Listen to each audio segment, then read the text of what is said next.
¿Sabes cómo se originó el antiguo Egipto?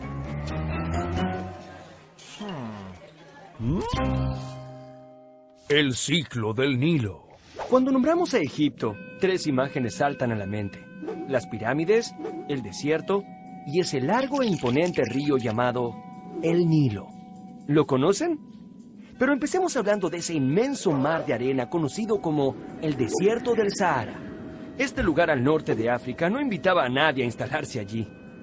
Sin embargo, hace miles de años, un cambio climático trajo abundantes lluvias al corazón de África. Poco a poco un caudal de agua empezó a crecer y crecer. Estas aguas formaron el río más largo del mundo, el Nilo. A partir de entonces, muchas poblaciones quisieron instalarse cerca de este río. Y es que en épocas de lluvia, el Nilo crece tanto que todo a su alrededor se inunda. Pero cuando estas aguas se retiran, dejan una tierra ideal para la agricultura, pues está llena de limo. Y el limo es uno de los mejores fertilizantes que existen. Durante los siguientes miles de años, muchas poblaciones que antes eran nómades empezaron a construir sus hogares alrededor del Nilo.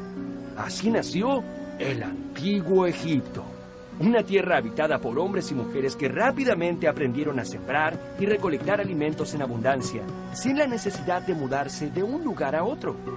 También aprendieron a domesticar muchos animales. Mami, ¿tenemos que volver a irnos? No, querido, ya no será necesario. Los egipcios necesitaron mucho ingenio para aprovechar las crecidas del Nilo en su beneficio. Para eso, inventaron un sistema de riego en el cual tenía que participar toda la comunidad. Así surgieron oficios como el del agrimensor, algo parecido a los ingenieros modernos. Los agrimensores medían las tierras y planeaban cómo hacer los canales de riego y muchas otras cosas. Fueron los primeros en aplicar cálculos de aritmética y geometría para construir grandes obras. El Nilo trajo a los egipcios otro impresionante beneficio: el comercio.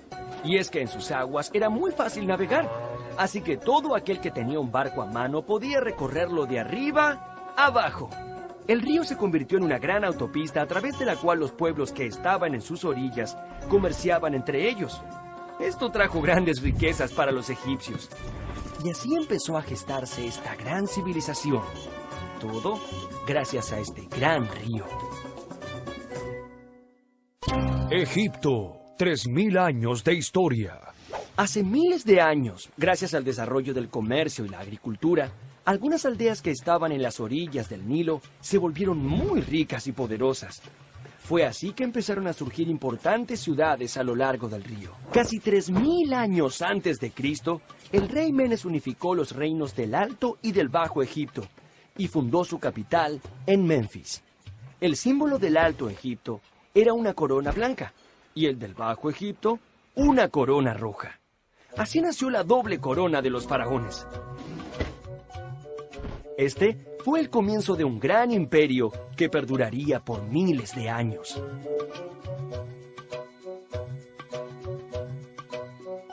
Los egipcios tuvieron una ubicación privilegiada. Por un lado, el enorme desierto los abrazaba y unía bajo una misma cultura. Y por otro lado, el río Nilo los comunicaba con otros pueblos y civilizaciones de la época. Lo difícil para los gobernantes egipcios fue mantener la unidad de este imperio, ya que había muchos pueblos enemigos que querían invadirlos y saquear sus riquezas. Los faraones gobernaron Egipto por más de 3000 años. Solo imaginen todo lo que ha pasado desde el nacimiento de Cristo hasta nuestros días. Y súmenle 1000 años más. Eso es mucho tiempo. La pirámide social. Los egipcios organizaron su vida social como una gran pirámide. Imaginemos a los distintos grupos sociales en orden de importancia. Bueno, en lo más alto de la pirámide social se encontraba el faraón. Este era el máximo gobernante de Egipto. Todas las riquezas le pertenecían y el pueblo lo adoraba como a un dios. Pero la vida del faraón no era sencilla. También era su obligación controlar el orden y la economía del imperio, las leyes de la naturaleza, las estaciones, las crecidas del Nilo, los movimientos de los planetas. No era poco trabajo para una sola persona.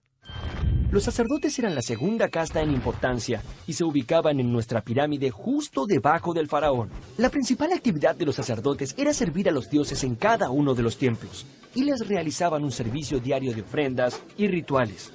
Debajo de los sacerdotes se encontraban los escribas, cuya gran habilidad era saber escribir. Aunque ahora todos aprendamos a escribir desde muy chicos, en el antiguo Egipto, solo unos pocos privilegiados podían tener el acceso al aprendizaje de la escritura. En Egipto se escribía con unos signos sagrados llamados jeroglíficos. Los jeroglíficos eran dibujos. Cada uno tenía un significado. Eso parece difícil. Aunque los símbolos llegaban a ser más de 700, su escritura se regía por principios claros y sencillos. El cuarto lugar en nuestra pirámide lo ocupa el ejército, los encargados de proteger y asegurar la unidad del imperio. Adelante, muchacho. Gracias.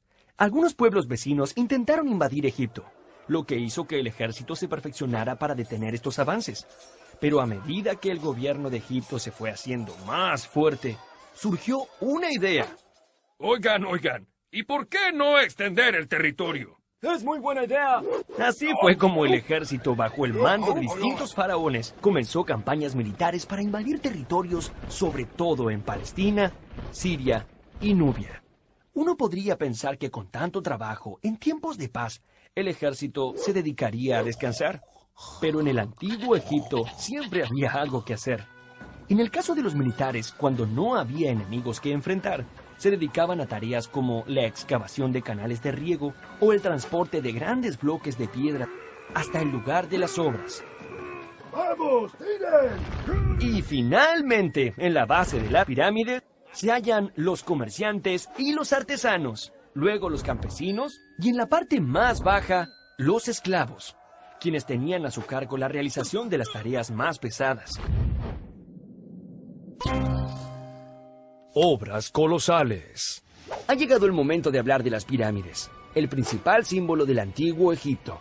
Las pirámides esconden también grandes misterios y preguntas que aún hoy no podemos responder. Ingenieros en la actualidad apenas pueden imaginarse cómo fueron construidas. A pesar de esas preguntas sin respuestas, hay cosas que sí sabemos. Los faraones debían dedicarse a cultivar su eternidad, por lo cual muchos de ellos construyeron monumentos colosales, acordes con su grandeza, como el templo de Karnak, cuyo recinto comprende 3 santuarios y es uno de los conjuntos religiosos más grandes y antiguos del mundo. O como la pirámide de Keops, una de las más importantes, que fue construida a lo largo de 23 años de constante trabajo.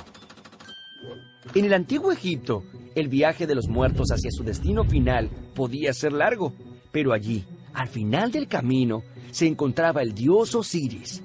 Así que muchos muertos se iban bien preparados y acompañados de una gran cantidad de bienes.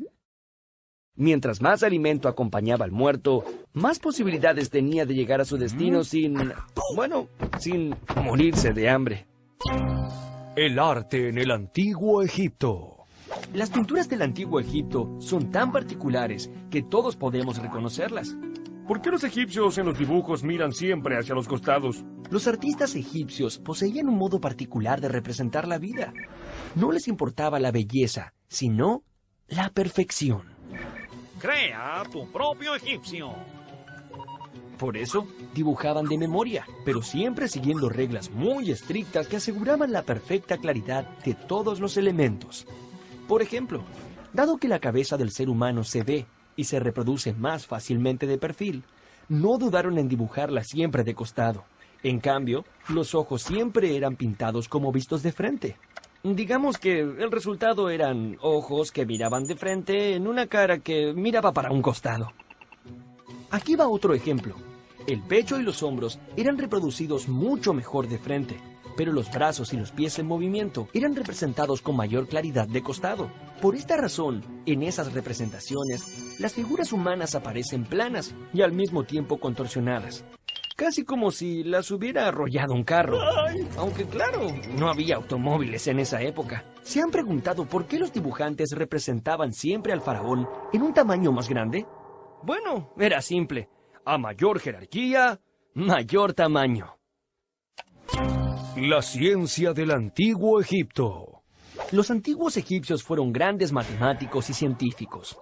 De hecho, a ellos se les debe el calendario de 365 días con cada día dividido en 24 horas. Es ese mismo calendario que hoy usamos para saber en qué día de la semana estamos o cuándo empiezan las vacaciones. Entre todos los científicos del imperio, hubo uno que se destacó por toda la eternidad. Fue Imhotep, el sabio. Imhotep fue el fundador de la medicina egipcia. Se desempeñó como sumo sacerdote y visir del faraón Zoser, a quien le diseñó la primera pirámide escalonada, con la que se convirtió también en el primer arquitecto conocido de la historia. Los médicos eran muy queridos y respetados. En Egipto se escribieron muchos papiros médicos que fueron pasando de generación en generación, ampliando el conocimiento sobre las enfermedades. Gracias a estos papiros, sabemos que ya ellos tenían como nosotros ahora médicos especialistas para tratar las diferentes enfermedades de la piel, de los huesos, de los dientes y del corazón, entre otras. Sabemos también que conocían las partes del cuerpo, las venas y las arterias más importantes, y que utilizaban cientos de fórmulas para fabricar las medicinas necesarias para curar enfermedades, y que tenían muchos instrumentos que utilizaban en operaciones. Por supuesto, los médicos cuidaban de la vida, pero también de la muerte, inventando las estupendas momificaciones que los hicieron famosos. Así que, ya ven, las momias eran grandes pacientes y, sobre todo, sumamente obedientes a la hora de mantenerse quietas. La egiptología. Siglos de historia os contemplan. Esto fue lo que dijo Napoleón a sus tropas al pie de las pirámides. Es que cuando este gran militar desembarcó en Egipto en 1798, no solo estaba interesado en la ubicación estratégica del lugar, sino también en los grandes tesoros que allí se escondían. Por eso, además de soldados y armas, Napoleón viajó desde Francia con un grupo de científicos que inventaron un nombre para el estudio del antiguo Egipto: la egiptología. Esta joven ciencia dio su primer paso importante cuando un oficial francés llamado Bouchard encontró por casualidad, como quien encuentra un caracol en la playa, una piedra negra, lisa, pero de forma irregular, que tenía escrito el mismo texto en 3 tipos de escritura: griego, demótico y jeroglífico. Sin saberlo, Bouchard había encontrado en esa piedra la llave para el conocimiento de una de las civilizaciones más apasionantes de nuestra historia. Un joven muy estudioso llamado Jean-François Champollion se obsesionó en descifrar los jeroglíficos de esta misteriosa piedra. Muchos años después, cuando ya no era tan joven, advirtió que cada signo correspondía a un sonido. ¡Eureka! ¡He descifrado la piedra! Así se pudo traducir por primera vez los jeroglíficos egipcios. Este descubrimiento sirvió luego para descifrar la tumba de Tutankamón. Todos habrán escuchado hablar de este joven faraón que murió a los 18 años y que se volvió muy famoso cuando en 1922 Howard Carter desenterró su tumba, que tenía más de 3.000 años de antigüedad. Sin embargo, nunca pudieron explicar los misteriosos sucesos que ocurrieron después. En el mismo momento del descubrimiento, hubo un apagón general en el Cairo. Poco tiempo después, muchas personas que habían participado en la expedición de Carter murieron. Así se llegó a decir que existía una maldición y que todo aquel que visitara la tumba de Tutankamón sería víctima de ella. Hoy en día, sin embargo, sabemos que esa maldición fue tan solo un producto de la imaginación popular. ¿O no? El fin del Imperio Egipcio. Así como la unión hace la fuerza, la división produce debilidad. Con el correr de los siglos, el poder de los faraones egipcios se fue disolviendo debido a innumerables peleas internas, hasta que finalmente fueron dominados por poderosos imperios vecinos. Primero, los persas, luego los macedonios y finalmente los romanos. Cleopatra fue la última faraona del antiguo Egipto. Dicen que su extraordinaria belleza hacía suspirar a más de un hombre allá por la época. Marco Antonio era un poderoso general romano que cayó preso de su amor. Ella soñaba con que ese amor le devolvería el esplendor a Egipto. Lamentablemente, Marco Antonio perdió en una gran batalla frente a su rival, Octavio. Marco Antonio y Cleopatra se suicidaron, dejando en manos de Octavio y del Imperio Romano lo poco que quedaba de Egipto. A pesar de los miles de años que han pasado, la influencia de la civilización egipcia aún perdura entre nosotros, y sus colosales monumentos nos recuerdan su grandeza y majestuosidad.